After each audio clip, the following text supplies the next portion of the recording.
नमस्कार।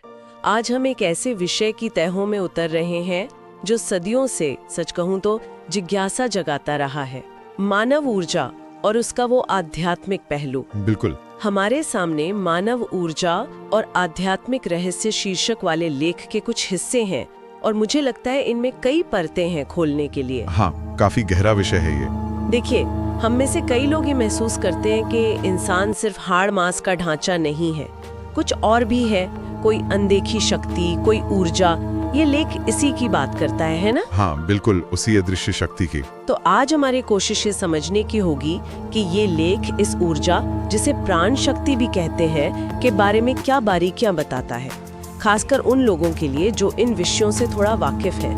हम सिर्फ सतह पर नहीं रहेंगे, बल्कि थोड़ा गहराई में झांकेंगे कि स्रोत क्या अनोखी बातें सामने लाता है। सही है। क्या वाकई हमारे अंदर कोई ऐसी अनदेखी ऊर्जा है जो हमारे अनुभव और स्वास्थ्य को नियंत्रित करती है?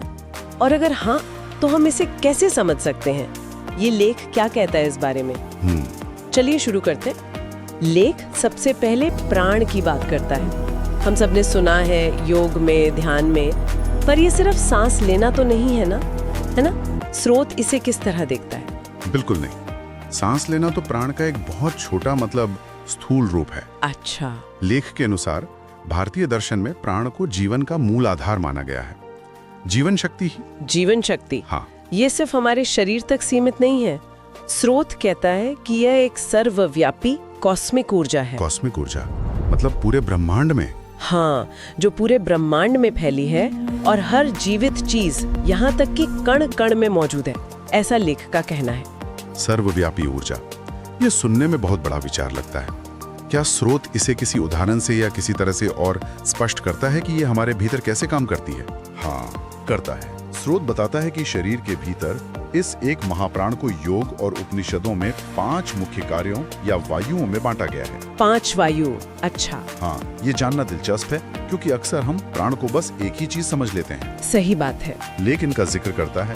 पहला है प्राण वायु, जो ऊर्जा को अंदर खींचता है, जैसे सांस लेना। ठीक है। दूसरा अपान वायु, जो शरीर से व्यर्थ चीजों और ऊर्जा को बाहर निकालता है। तीसरा समान वायु, जो नाभि के पास केंद्रित है और पाचन व आत्मसात करने की प्रक्रिया को नियंत्रित करता है, मतलब ऊर्जा का संतुलन बनाता है एक तरह से। ओके, संतुलन। चौथा उदान वायु, जो गले और सिर के क्षेत्र में काम करता है और ऊपर की ओर जाने वाली क्रियाओं जैसे बोलना, सोचना और यहाँ तक कि मृत्यु के समय शरीर छोड़ने में सहायक होता है, ऐसा माना जाता है। अच्छा, बोलना, सोचना, ये उदान वायु से जुड़ा है। हाँ, लेख इसी तरह से इशारा करता है। और पांचवा है व्यान वायु, जो पूरे शरीर में ऊर्जा का संचार और वितरण करता है, हर नस नाड़ी तक। अच्छा, तो ये 5 अलग अलग पहलू हैं एक ही ऊर्जा के। उदान वायु का जिक्र दिलचस्प लगा। सोचने और बोलने से जुड़ा होना, मतलब हमारी मानसिक स्पष्टता और संवाद करने की क्षमता भी इस ऊर्जा के प्रवाह पर निर्भर करती है। स्रोत तो यही इशारा करता है। जब उदान वायु संतुलित होती है तो अभिव्यक्ति स्पष्ट होती है, विचार व्यवस्थित होते हैं। और व्यान वायु का संतुलन पूरे शरीर में ऊर्जा के सही वितरण के लिए जरूरी है, जिससे हम सक्रिय और जीवंत महसूस करते हैं। समझ गए। स्रोत इस बात पर जोर देता है कि इन 5 का आपसी तालमेल ही हमारे शारीरिक और मानसिक स्वास्थ्य की कुंजी है।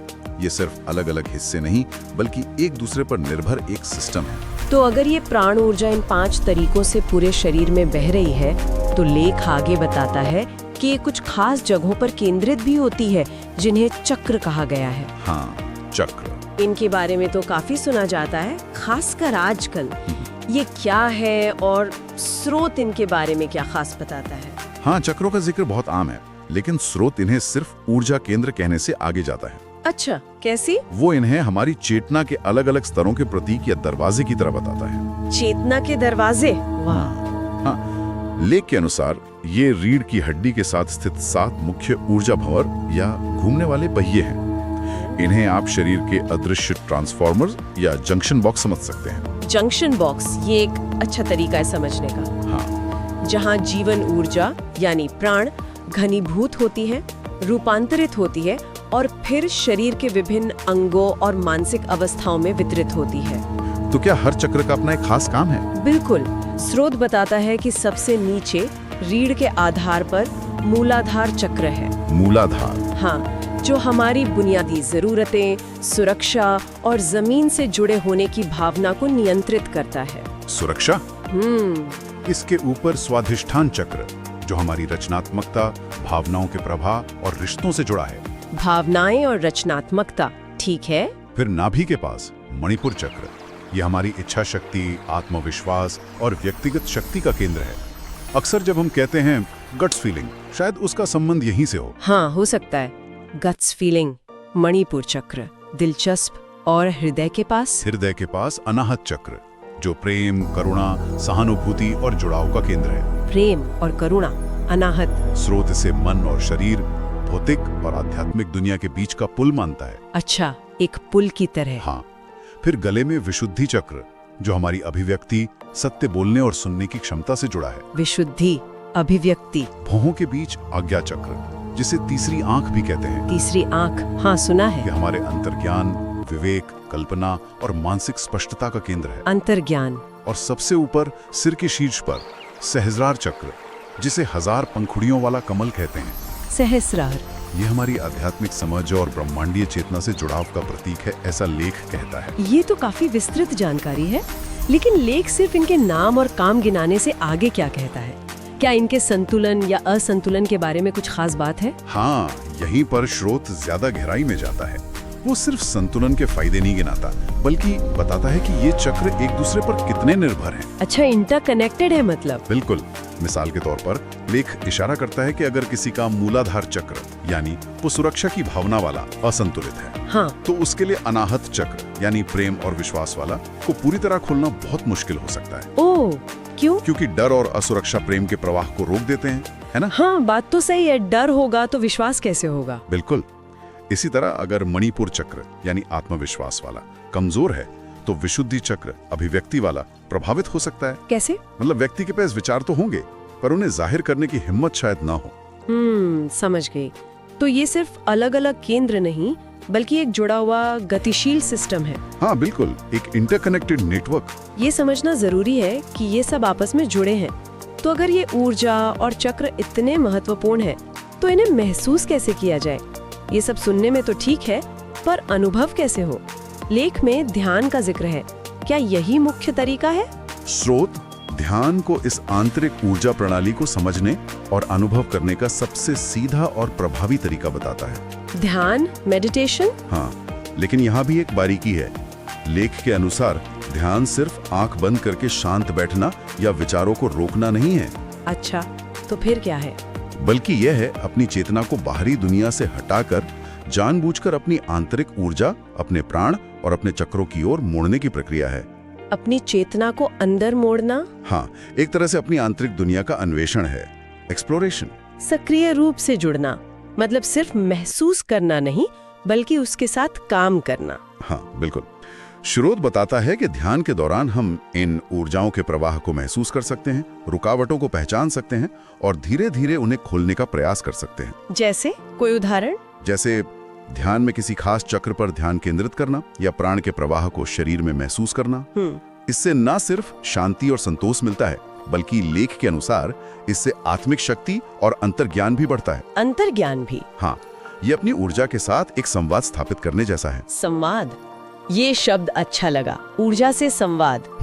लेख की एक बात मुझे बहुत रहस्यमयी लेकिन दिलचस्प लगी कि इस ऊर्जा को देखा नहीं जा सकता, पर महसूस किया जा सकता है। हाँ, ये बात तो है। जैसे हम कभी किसी जगह जाकर अचानक बहुत अच्छा या बुरा महसूस करने लगते हैं, या किसी व्यक्ति से मिलकर एक खास तरह की वाइब महसूस होती है, सकारात्मक या नकारात्मक। क्या स्रोत इसे इसी ऊर्जा से जोड़ता है? बिल्कुल, लेख इसी और इशारा करता है। उसके अनुसार ये जो सूक्ष्म कंपन या वाइब्स हम महसूस करते हैं, हाँ वाइब्स, वे हमारे अपने ऊर्जा क्षेत्र, ऑरा और दूसरों या स्थानों के ऊर्जा क्षेत्रों के बीच आदान प्रदान का नतीजा हो सकते हैं। ओह, ऑरा का आदान प्रदान। हाँ, एक तरह से ये अनुभव जिन्हें हम अक्सर तर्क से परे मानकर अनदेखा कर देते हैं, स्रोत के मुताबिक हमें याद दिलाते हैं कि हमारा अस्तित्व सिर्फ भौतिक शरीर तक सीमित नहीं है। हम ऊर्जा के स्तर पर भी एक दूसरे से और अपने आसपास के वातावरण से लगातार जुड़े हुए हैं और प्रभावित हो रहे हैं। और ये अनुभव इतने अलग अलग क्यों होते हैं? कभी बहुत तीव्र, कभी हल्के, कभी अच्छे, कभी बुरे, ऐसा क्यों? स्रोत बताता है कि यह हमारी अपनी उस क्षण की ऊर्जा स्थिति, हमारे चक्रों के संतुलन और हमारी संवेदनशीलता पर निर्भर करता है। हमारी अपनी स्थिति पर? हाँ, साथ ही यह इस पर भी निर्भर करता है कि हम जिस व्यक्ति या स्थान के संपर्क में आ रहे हैं उसकी ऊर्जा कैसी है और हमारी ऊर्जा के साथ उसका तालमेल कैसा बैठ रहा है। अच्छा, तालमेल पर भी निर्भर करता है। हाँ, यह एक बहुत ही व्यक्तिगत और गतिशील प्रक्रिया है। ये दिलचस्प है। अब एक सवाल जो शायद कई लोगों के मन में आता होगा, क्या आज का विज्ञान भी इन पारंपरिक आध्यात्मिक अवधारणाओं में कोई दिलचस्पी ले रहा है? ये एक जरूरी सवाल है। लेख में कुछ आधुनिक लगने वाले शब्द हैं, जैसे बायो एनर्जी, ऑरा, क्वांटम ऊर्जा। क्या विज्ञान और अध्यात्मता यहाँ कहीं मिल रहे हैं? ये एक बहुत ही महत्वपूर्ण और संवेदनशील पहलू है जिस पर लेख रोशनी डालता है। स्रोत बताता है कि हाँ, आधुनिक विज्ञान के कुछ क्षेत्र, खासकर बायोफिजिक्स और क्वांटम फिजिक्स, अब ऊर्जा के इन सूक्ष्म आयामों पर शोध कर रहे हैं। अच्छा, जैसे बायो एनर्जी फील्ड्स या शरीर के आसपास के ऊर्जा क्षेत्र, जिन्हें पारंपरिक रूप से ऑरा कहा जाता है, उनको मापने के लिए कुछ प्रारंभिक तकनीकें विकसित हुई हैं। तकनीकें भी हैं? हाँ, शुरुआती दौर की। और क्वांटम ऊर्जा का जिक्र, वो कैसे जुड़ता है? क्वांटम भौतिकी का जिक्र इसलिए प्रासंगिक है क्योंकि यह मानती है कि पदार्थ का मूल स्वरूप ऊर्जा ही है और चेतना का पदार्थ पर प्रभाव पड़ सकता है। चेतना का पदार्थ पर प्रभाव? हाँ, यह विचार हजारों साल पुरानी आध्यात्मिक सोच से काफी मिलता जुलता है, जहाँ कहा गया है कि सब कुछ ऊर्जा है और मन या चेतना वास्तविकता को प्रभावित कर सकती है। ये तो काफी मिलता जुलता लगता है तो, लेकिन यहाँ स्रोत एक जरूरी बात कहता है कि ये शोध अभी बहुत शुरुआती दौर में है। अच्छा। वैज्ञानिक समुदाय में से लेकर कोई आम सहमति नहीं है और इसे प्राचीन ज्ञान का प्रमाण मान लेना जल्दबाजी होगी। तो ये एक तरह से संकेत है, प्रमाण नहीं। हाँ बिल्कुल। स्रोत इसे एक पुल की तरह देखता है जहाँ विज्ञान और आध्यात्मिकता एक दूसरे से संवाद कर सकते हैं, एक दूसरे को समझने की कोशिश कर सकते हैं। एक पुल? हाँ, ये दिखाता है कि प्राचीन ज्ञान में शायद गहरे वैज्ञानिक सत्य छिपे हों जिन्हें हम अब धीरे धीरे समझने की शुरुआत कर रहे हैं, लेकिन ये रास्ता लंबा और अनिश्चितताओं से भरा है। सही कहा। तो इस सब का मतलब क्या है?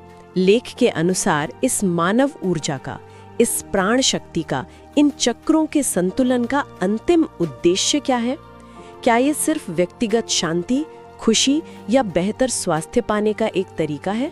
लेख के अनुसार व्यक्तिगत स्वास्थ्य, शांति और खुशी निश्चित रूप से इसके महत्वपूर्ण लाभ हैं, पर शायद ये अंतिम लक्ष्य नहीं है। अच्छा, तो अंतिम लक्ष्य क्या है? स्रोत बताता है कि अपनी आंतरिक ऊर्जा को समझना, संतुलित करना और उसका सही उपयोग करना व्यक्तिगत जीवन को बेहतर बनाने के साथ साथ एक गहरे उद्देश्य की ओर ले जाता है। और वो गहरा उद्देश्य क्या है? स्रोत के अनुसार वो गहरा उद्देश्य अपनी व्यक्तिगत चेतना का विस्तार करके उस बड़ी सार्वभौमिक या ब्रह्मांडीय चेतना से जुड़ना जिससे हम सब उत्पन्न हुए हैं। ब्रह्मांडीय चेतना से जुड़ना? हाँ, ये अपनी सीमित पहचान, मतलब मैं और मेरा, से ऊपर उठकर एकात्मता का अनुभव करने की यात्रा है। एकात्मता, वननेस। बिल्कुल।